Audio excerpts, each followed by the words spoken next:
Assalamualaikum warahmatullahi wabarakatuh. Kami dari kelompok 9 kelas F013 mata kuliah Hukum Pajak dan Perpajakan akan menjelaskan tentang perjanjian penghindaran pajak berganda atau P3B. Untuk fokusnya kita membahas tentang P3B negara Brunei Darussalam, Arab Saudi, dan Selandia Baru. Nah, untuk tahu lebih lanjut, tonton video ini sampai selesai. Nah, dalam video kali ini kami beranggotakan 4 orang, yaitu dengan saya sendiri Dwi Putri Andrianti dengan MPM akhir 153. Kemudian ada rekan saya Nelly Farlina dengan MPM akhir 296. Kemudian ada Krisna Putra Bayu dengan MPM akhir 146 dan ada Noval Maulana Waloyo dengan MPM akhir 155.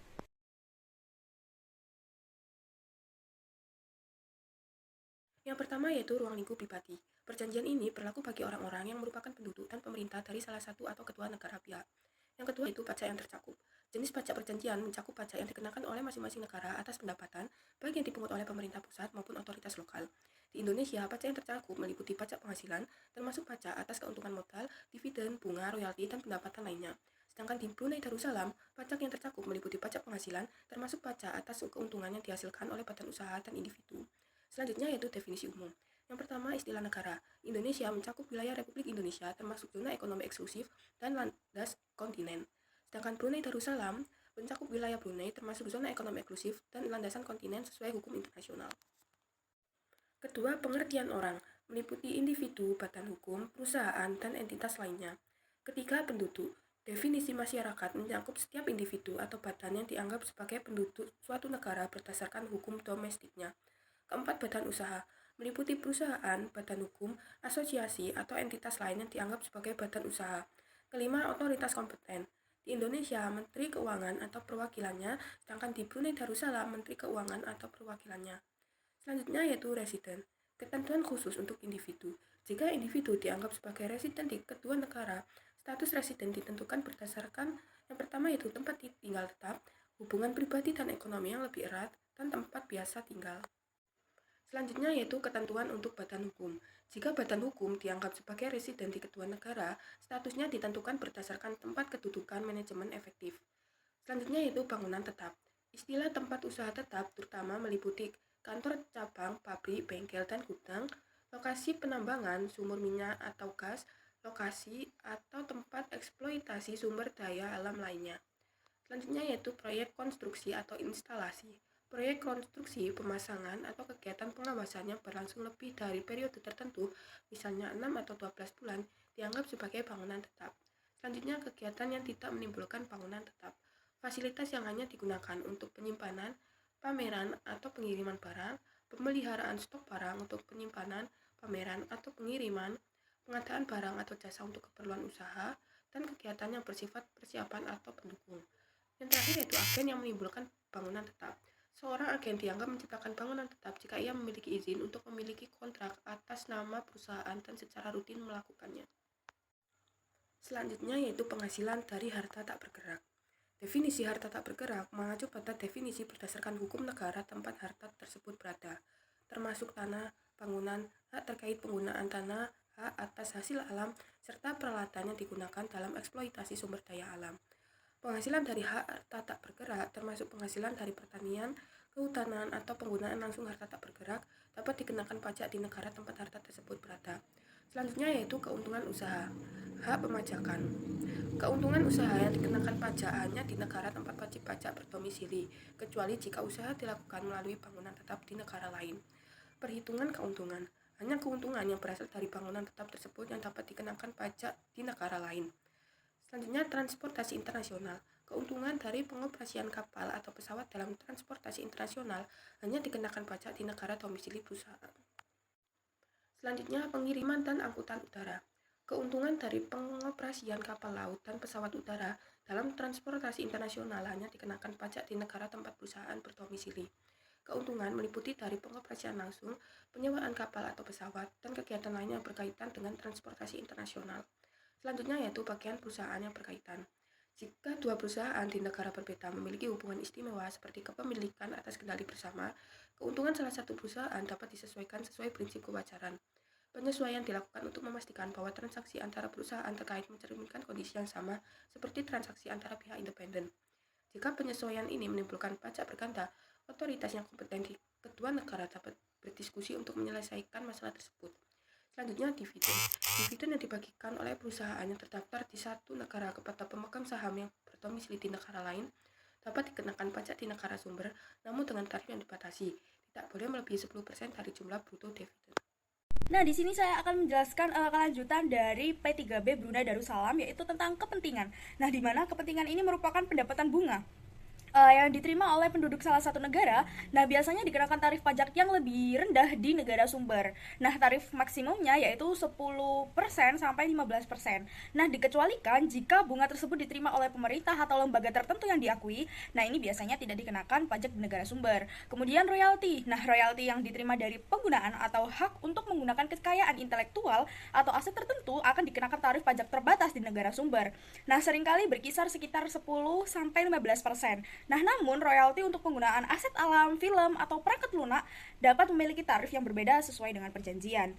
Nah, kemudian ada keuntungan modal. Nah, keuntungan dari penjualan aset tetap seperti properti atau saham biasanya dikenakan pajak di negara tempat aset berada.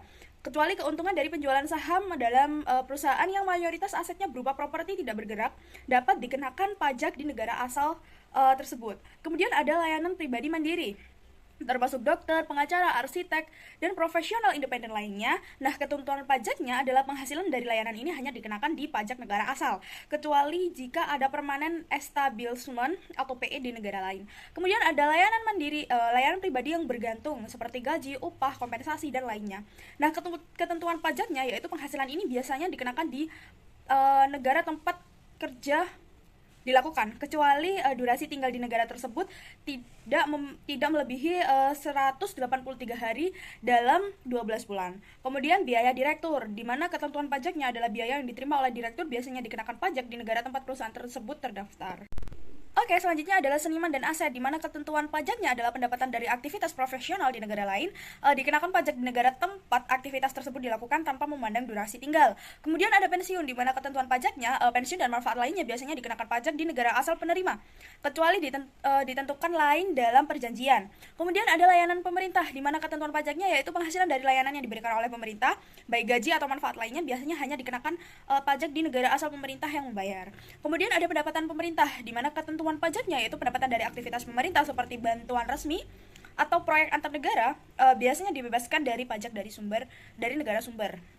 Kemudian ada mahasiswa dan pelatih, di mana ketentuan pajak ini beasiswa dan pendapatan kecil yang diperoleh oleh mahasiswa atau pelatih selama belajar atau melatih di negara lain biasanya bebas pajak di negara tersebut.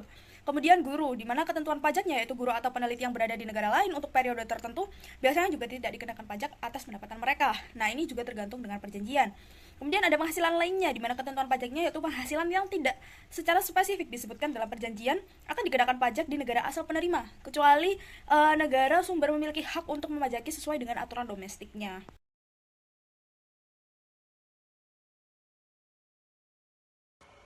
Selanjutnya Arab Saudi. Pasal 1, pajak-pajak dan biaya yang dicakup. Dalam hal Republik Indonesia ada pajak penghasilan badan dan pajak penghasilan perseorangan dan pajak-pajak atas penghasilan lainnya yang dikenakan berdasarkan Undang-Undang Nomor 7 Tahun 1983 yang disebut pajak Indonesia. Dalam hal Kerajaan Saudi Arabia, yang pertama ada pajak penghasilan badan, yang kedua ada pajak penghasilan perseorangan dan pajak-pajak atas penghasilan lainnya yang disebut pajak Saudi. Selanjutnya ada pasal 3 Angkatan Udara. Untuk kepentingan pasal ini, penghasilan dan keuntungan yang diperoleh perusahaan angkatan udara dari suatu negara pihak pada persetujuan dari menjalankan angkatan udara dari lalu lintas internasional juga termasuk penghasilan dan keuntungan yang diperoleh dari persewaan dan jasa yang dipakai. Pasal 6 berlakunya persetujuan. Persetujuan akan berlaku pada saat pertukaran instrumen-instrumen ratifikasi dan ketentuannya berlaku di suatu negara pihak pada persetujuan atas setiap penghasilan timbul pada atau sudah hari pertama bulan Januari 1989. Selanjutnya pasal 7 berakhirnya persetujuan. Persetujuan ini tetap berlaku dalam waktu tidak terbatas. Akan tetapi dapat diakhiri oleh salah satu negara pihak pada persetujuan dengan menyampaikan pemberitahuan mengenai berakhirnya persetujuan sekurang-kurangnya 6 bulan sebelum akhir setiap tahun takwim. Dalam hal demikian, persetujuan ini tidak lagi mempunyai kekuatan hukum mulai akhir tahun takwim di mana pemberitahuan berakhirnya persetujuan disampaikan. Protokolnya yang disepakati bahwa menjelang pemarahan persetujuan untuk pembebasan timbal balik pajak dan bea masuk atas kegiatan-kegiatan perusahaan, disepakati bahwa menjelang pemarahan persetujuan untuk pembebasan timbal balik pajak dan bea masuk atas kegiatan-kegiatan perusahaan angkutan udara antara pemerintah Republik Indonesia dan pemerintah Kerajaan Saudi Arabia. Para pejabat pajak maupun surat penagih pajak dan pajak atas penghasilan yang dibawa perusahaan-perusahaan penerbangan kedua negara. Delegasi Saudi Arabia mengemukakan masalah mengenai pajak-pajak yang dikenakan terhadap Garuda sejak 1977, dan pada waktu yang sama delegasi Indonesia juga mengemukakan masalah jumlah pajak-pajak yang dikenakan terhadap Saudi di Indonesia sejak 1985.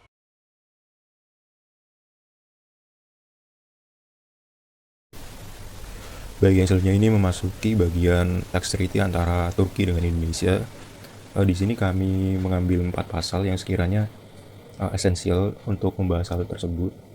Yang pertama adalah pasal 2. Di sini persetujuan ini akan diterapkan terhadap pajak-pajak yang berlaku sekarang ini, yaitu di Indonesia pajak penghasilan yang dikenakan berdasarkan Undang-Undang Pajak Penghasilan 1984, di Turki pajak penghasilan, lalu pajak penghasilan atas badan, selanjutnya pemungutan tambahan atas pajak penghasilan dan pajak penghasilan badan. Masuk ke pasal 6, penghasilan yang diperoleh seorang penduduk di suatu negara pihak pada persetujuan dari harta tak gerak, termasuk penghasilan yang diperoleh dari lahan pertanian atau perhutanan yang berada di negara pihak pada persetujuan lainnya, dapat dikenakan pajak di negara lain tersebut. Pasal 7, keuntungan suatu perusahaan dari negara pihak pada persetujuan hanya akan dikenakan pajak di negara itu, kecuali jika perusahaan itu menjalankan usaha di negara pihak pada persetujuan lainnya melalui suatu bentuk usaha tetap. Apabila perusahaan itu menjalankan usahanya sebagai dimaksud di atas, maka laba perusahaan itu dapat dikenakan pajak di negara lainnya, tetapi hanya atas bagian laba yang berasal dari bentuk usaha tetap tersebut. Pasal 14, penghasilan yang diperoleh penduduk dari suatu negara pihak pada persetujuan sehubungan dengan jasa profesional atau pekerjaan bebas lainnya hanya akan dikenakan pajak di negara itu, kecuali apabila ia mempunyai suatu tempat tetap yang tersedia secara teratur baginya untuk menjalankan kegiatan-kegiatan di negara pihak pada persetujuan lainnya itu, atau ia berada di negara pihak lainnya itu selama suatu masa atau masa-masa yang melebihi 183 hari dalam masa 12 bulan. Lalu yang selanjutnya adalah pasal 22 tentang penghindaran pajak berganda. Pajak berganda untuk penduduk Indonesia akan dihindari sebagai berikut. Apabila seorang penduduk Indonesia memperoleh penghasilan dari Turki, jumlah pajak atas penghasilan itu yang dibayarkan di Turki menurut ketentuan dari persetujuan ini dapat dikreditkan dengan pajak yang dikenakan di Indonesia atas penduduk tersebut. Namun demikian, jumlah kredit tidak boleh melebihi jumlah pajak di Indonesia atas penghasilan yang dihitung sesuai dengan Undang-Undang Pajak Indonesia dan peraturan-peraturannya. Pajak berganda untuk penduduk Turki akan dihindari sebagai berikut. Apabila seorang penduduk Turki memperoleh penghasilan semata-mata dari penghasilan yang dicakup dalam ayat B, selanjutnya menurut ketentuan-ketentuan dari persetujuan ini dapat dikenakan pajak di Indonesia. Turki akan membebaskan penghasilan tersebut dari pengenaan pajak, tetapi dalam menghitung pajak atas penghasilan sisanya dari orang atau badan tersebut, diterima tarif pajak yang digunakan apabila penghasilan yang dibebaskan itu tidak dibebaskan. Apabila seorang penduduk Turki memperoleh penghasilan yang menurut ketentuan pasal 10, 11, 12, dan ayat 14 pasal 13, persetujuan ini dapat dikenakan pajak di Indonesia. Turki akan memperkenankan suatu pengurangan dari pajak atas penghasilan orang atau badan itu, jumlah yang sama dengan pajak yang diperoleh di Indonesia. Namun demikian, pengurangan tersebut tidak akan melebihi bagian dari pajak yang dihitung sebelum pengurangan diberikan yang sesuai dengan besarnya penghasilan yang dapat dikenakan pajak di Indonesia. Lalu berikutnya adalah tarif PPh pasal 26 untuk P3B yang berlaku efektif. Data ini kami ambil dari website datacenter.ortex.org, yang dimana negara Turki itu interestnya adalah 10%, royalties 10%, dividen portofolio 15%, dividen substansial holding itu 10%, lalu branch profit tax adalah 15%. Nah, sekian video P3B negara Brunei Darussalam, Arab Saudi, dan Selandia Baru. Sekian, wassalamualaikum warahmatullahi wabarakatuh.